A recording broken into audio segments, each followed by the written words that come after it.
మా రాఖీని మా తోటలో తీసుకొచ్చాను. తన హ్యాపీనెస్ ఎలా ఉందో ఒకసారి వీడియో చూడండి, మీకే అర్థమవుతుంది.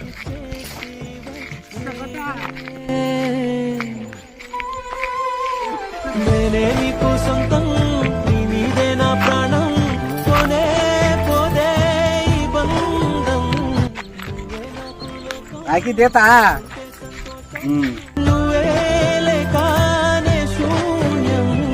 రాఖీ అంటే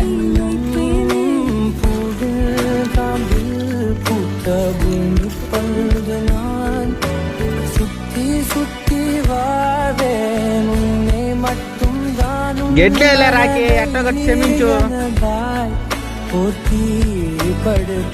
రాఖీ చెట్లు చూడు. రే